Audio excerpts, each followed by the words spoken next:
in this part we're officially starting our digestion topic. So starting with this is that why do we need digestion process? First of all, we know it very well that we talk about food. Why do we need it? Food, because we need it, the amount of energy, some amount of nutrients we need for healthy living, and then from this we can say that energy that is stored in the food we take is actually released in the cells during a process of respiration. And in respiration we are specific with the aerobic respiration. What aerobic respiration is?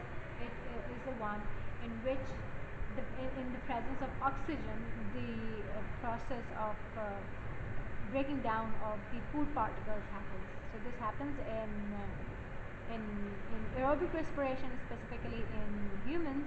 So we need oxygen because we need it for the respirations so that we can derive energy from food.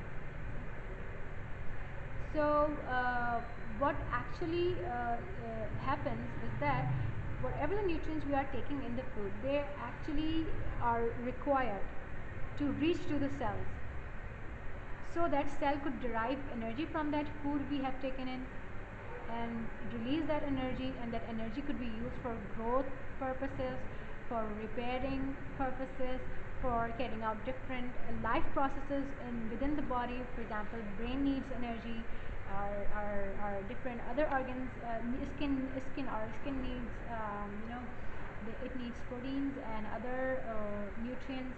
Our eyes needs proteins and vitamins.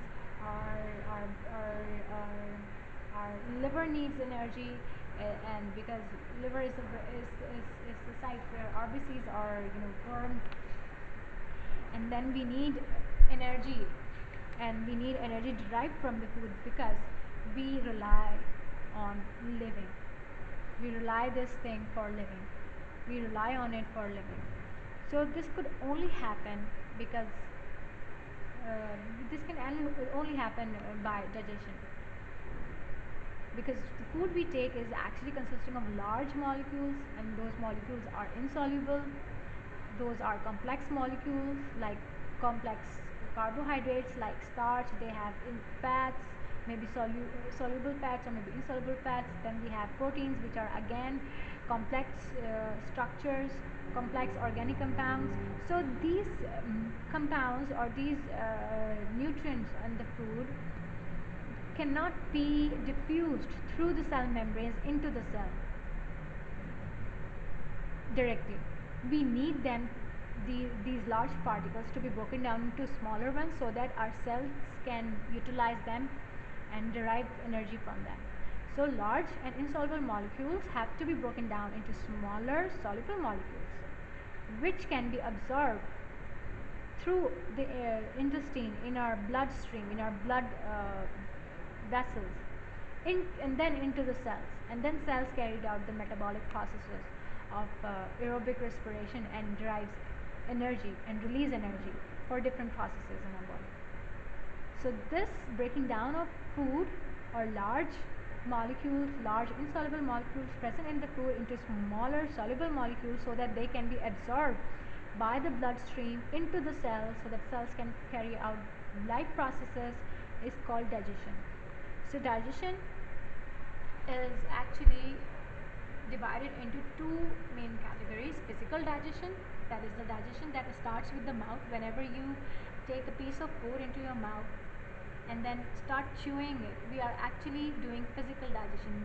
We know it very well. We cannot swallow that big lump of food. We need it to be broken down into smaller particles, and these particles are not smaller at micro level. They are just smaller in the physical sense.